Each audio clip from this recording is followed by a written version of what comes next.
Hello everyone. Welcome back to Fame and Betrayal, the channel where we expose the truth behind digital life that you never imagined. I'm your host, and today I'm going to tell you a story that will show you the darkest side of YouTube fame, because when you discover what a YouTuber with over 5 million subscribers was doing at his meet and greets, you'll never look at your favorite content creators the same way again.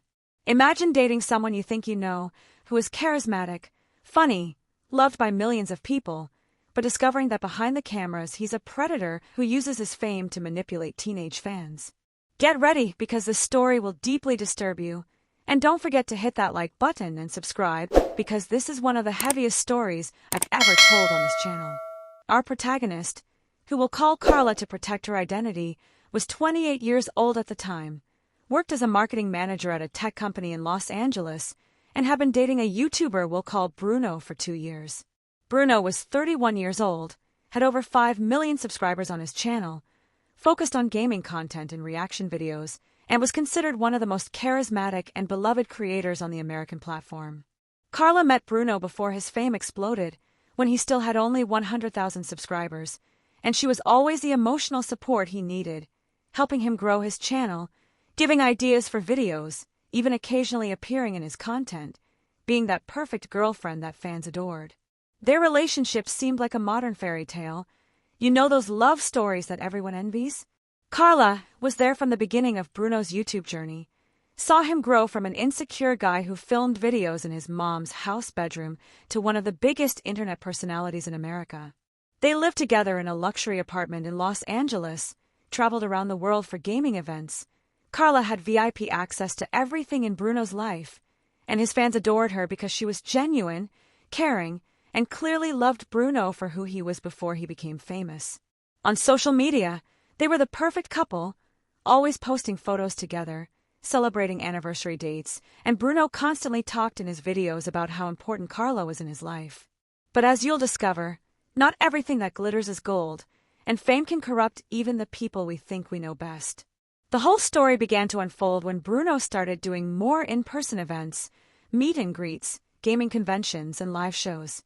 Initially, Carla accompanied Bruno to all these events, stayed by his side meeting fans, taking photos, being part of the experience. But as the channel grew and events became more frequent, Bruno started telling Carla that it would be better if she didn't go to all of them, because fans got a bit intimidated by her presence, that they wanted to have a more intimate and personal moment with their idol. Carla found it strange at first, but completely trusted Bruno and thought it made sense to give him that space to connect better with the audience that sustained their career. The first sign that something was wrong appeared when Carla began to notice that Bruno would return from these events always very animated, euphoric even, in a way she had never seen before. He would talk obsessively about how dedicated the fans were, how they understood him in a profound way, how the connection he felt with the audience was something magical and special. Carla initially was happy to see Bruno so professionally fulfilled, but started finding it strange when he began talking more about the fans than about the actual work or projects that were happening. Bruno started mentioning specific fans by name, telling stories about conversations he had with them, how intelligent they were, mature for their age, and how they understood his art in a way that not everyone could understand. Then things started getting really suspicious when Bruno began doing special events that he called exclusive meetings for the most dedicated fans. These events happened in more private locations, hotels, private studios, and were always promoted very discreetly on his social media.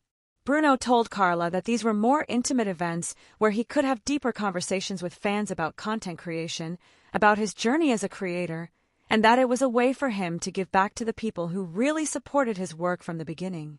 Carla thought the idea was interesting, and even suggested participating in some of these meetings, but Bruno always found an excuse, saying it would be better to keep these moments just between him and the fans, so as not to break the intimacy of the experience. What Carla didn't know is that these exclusive meetings were actually a way for Bruno to select the youngest and most vulnerable fans to manipulate. Bruno created a system where he identified fans between 16 and 19 years old who showed a special obsession with him, girls who commented on every video, who sent constant messages, who clearly had a teenage crush on him. He started responding to these girls in a more personal way, creating a sense of closeness and exclusivity, making each one of them believe she was special, that he had a unique connection with her, that she was different from all the other fans. The discovery of the truth happened in a way that Carla could never have imagined. During an event in San Francisco, Carla decided to surprise Bruno and showed up at the location without warning, wanting to celebrate their 2-year anniversary. When she arrived at the hotel where the event was supposedly taking place, she found no public event, no fan movement, nothing indicating that a meet and greet was happening there. Carla called Bruno, who said he was in an important meeting with the production team and that she should go home, that they would see each other later. Something in Bruno's tone of voice made Carla suspicious, and she decided to wait in the hotel lobby to see what was really happening.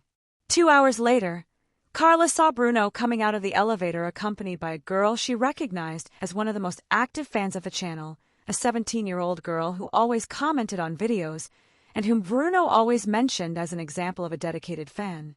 The girl was clearly emotional, crying, and Bruno was consoling her in a very intimate way, holding her hands, talking in her ear, at a level of intimacy that was definitely not appropriate between a 31-year-old content creator and a teenage fan. Carla was shocked and decided to discreetly follow to see what else would happen. Bruno took the girl to the parking lot. They talked inside his car for another hour, and Carla managed to take photos of everything using her phone's zoom. When Bruno finally got home that night, Carla confronted him with the photos. Bruno initially tried to deny everything, saying the girl was going through family problems and that he was just being a mentor, offering emotional support to a fan who was in a difficult situation. But when Carla pressed further, asking why he lied about where he was, why he didn't tell her about the meeting, and why he was being so intimate with a minor, Bruno started getting defensive and aggressive, accusing Carla of being jealous, possessive, and not understanding the responsibility he had with his fans. Carla wasn't convinced by Bruno's explanations and decided to investigate more deeply. She created a fake profile of a 16-year-old teenager, started following Bruno on social media, and began interacting with his content like a typical obsessive fan.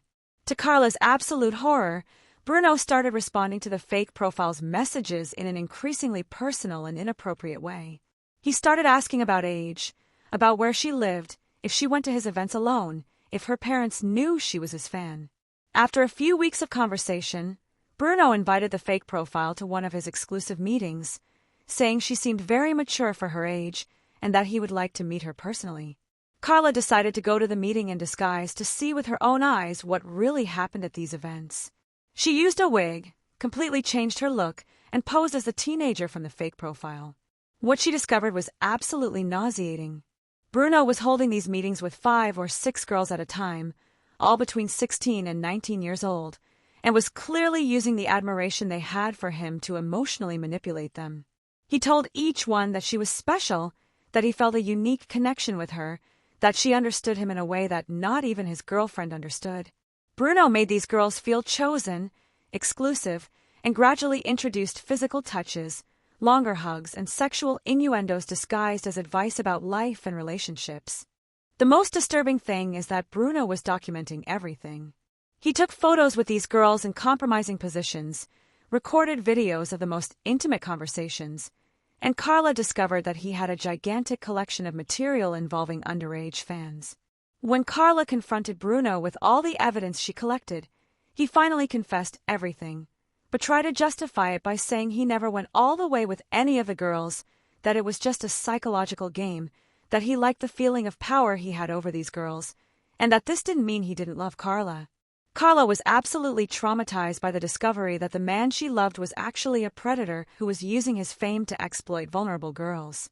She immediately ended the relationship and found herself in an extremely complicated situation because she knew she needed to expose Bruno to protect his fans, but she also knew this would destroy his career and potentially affect the lives of all these girls who were victims of his manipulation.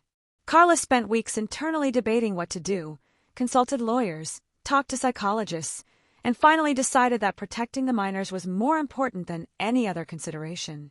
Carla compiled all the evidence she had collected, including conversation screenshots, photos from meetings, videos she managed to secretly record, and took everything to the competent authorities. She also contacted the parents of some of the girls she was able to identify explained the situation, and offered all necessary support for them to process the trauma they suffered. At the same time, Carla created a detailed Twitter thread exposing Bruno's entire scheme, obviously protecting the victims' identities, but making clear the predatory behavior pattern he had developed. The repercussion was immediate and devastating for Bruno. He lost more than 3 million subscribers in less than a week. All his advertising contracts were canceled, his channel was demonetized by YouTube, and he faced multiple lawsuits in both criminal and civil spheres. Several other victims came forward after Carla's exposure, revealing that Bruno's predatory behavior was even more extensive than initially imagined. Bruno tried to defend himself publicly, posted an apology video saying he was going through personal problems and would seek professional help, but the damage was already done and his career as a content creator was completely destroyed. Carla, on the other hand, faced a lot of hate from Bruno's fans who refused to believe the accusations, but also received a lot of support from people who recognized the courage she had to expose the situation. She started working with organizations that protect minors from online exploitation, became an advocate for the rights of victims of abuse by public figures, and uses the traumatic experience she lived through to educate other people about the signs of predatory behavior. Carla also sued Bruno for moral and emotional damages, and got a significant settlement that she donated entirely to institutions that work with victims of sexual abuse. Bruno today lives practically as a social pariah, lost all friends from the content creator community, faces multiple lawsuits that will probably last for years, and is prohibited from creating any type of online content that could give access to minors. Some of his victims are still in psychological treatment to overcome the trauma of the manipulation they suffered, but all of them thanked Carla for having the courage to expose the situation and interrupt a cycle of abuse that could have affected many more girls. Guys, this story is extremely heavy and shows a very dark side of digital fame that we need to discuss openly. First, that fame and charisma can be used as manipulation tools by people with malicious intentions, and that we always need to question the motivations behind behaviors that seem too generous or caring. Second, that parents need to be much more attentive to the interactions their teenage children have with online public figures, because the access these figures have to children today is unprecedented in history. And third, that when we witness or suspect predatory behavior, especially involving minors, our moral responsibility is always to protect the victims, even if that means difficult personal consequences for us. What do you guys think of this story? Have you ever been suspicious of any content creator you follow? Do you think Carla did the right thing exposing Bruno, even knowing it would destroy his career? Comment your opinions, because this is a subject that needs to be discussed openly by our community. And if you know minors who are obsessive fans of content creators, please talk to them about healthy boundaries between fans and idols, because prevention is always the best path. Don't forget to subscribe to the channel, hit that like button, and activate notifications so you don't miss our next videos. And always remember, fame is no excuse for predatory behavior, and our responsibility as a community is always to protect the most vulnerable. Bye guys, see you in the next video.